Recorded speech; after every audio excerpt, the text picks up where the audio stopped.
Дархуул аймагт баригдаж байгаа малын удмын сангийн үндэсний зохицолбор энэ оны 8 сард ашиглалтанд орно. 2013 онд нийт 23 тэрбум төгрөгийн төсвөр босгоор баталгаажсан.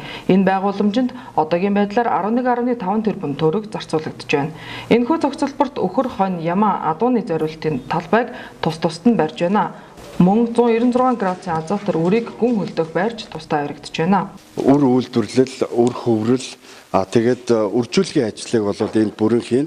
Дээрээс нь манад бол үр үйлдвэрлэлийн ген фондыг байгуулад энд генетикийн бүх нөөц бол энд манад бол энд хадгалагдана.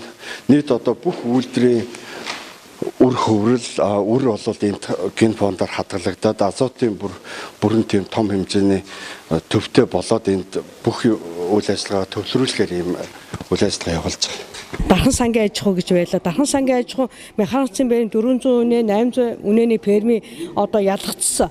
Гэвч ингээд энэ доошоо юм хонхорхоо тэгээд ялгцсан ингээд доошоо тунаад нөгөөх нь ингээд автоматар ингээд явуулаад тэгээд юугаар ингээд хамаад очдөг гэсэн баггүй. Тэгэхээр энэ технологи нь өөр байх нэ. Хүн чи явна тэгээд жижиг тармуурын машин явна штэ.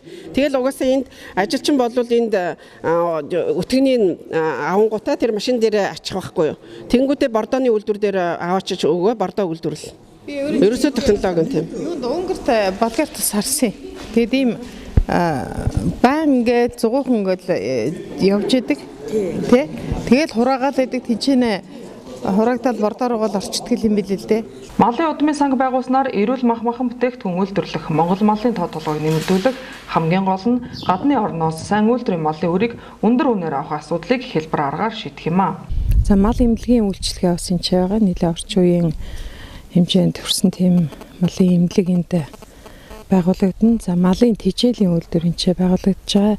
Шингэн азотын үйлдвэр байгуулагдахаар ингээ барилгын тоног төхөөрөмж нь шийдэгдэж байгаа юм байна. За одоо энд шийдэгдээгүй үлдсэн асуудал дээр бол гол нь усны асуудал байгаа. Тэгэхээр Монгол сумын худгаас ус авах асуудал бол нодин намайг энд ирэхэд шийдэгдээгүй байсан. Энэ жил бол нааштай шийдэж байгаа.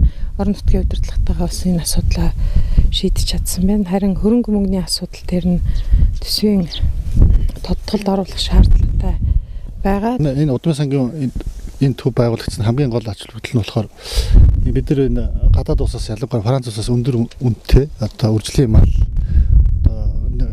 нэг бүрийнх нь 3-4 мянган долларын үнэтэй үржлийн мал оруулж ирдэг. Дээрээс нь тэр холоос өртөг өндөртөө тээвэр онгоцоор зөөвөрлөж байдаг юм. Энэ үйл ажиллагаа бол илүү манай энэ удмын сангийн төв дээр төвлөрөө тэнцэнээс хүн илүү өндөр үнэтэй бохыг тэр өндөр тээврээр тээвэрлэхийн оронд тэндээс хөр хөрлийн авчирд энэ ч өржүүлээд Монголдо эндээ дархан орчимд цөм сөргийг бүрдүүлэх ийм чухал ач холбогдолтой үйл ажиллагааны эхлэл тавигдах юм.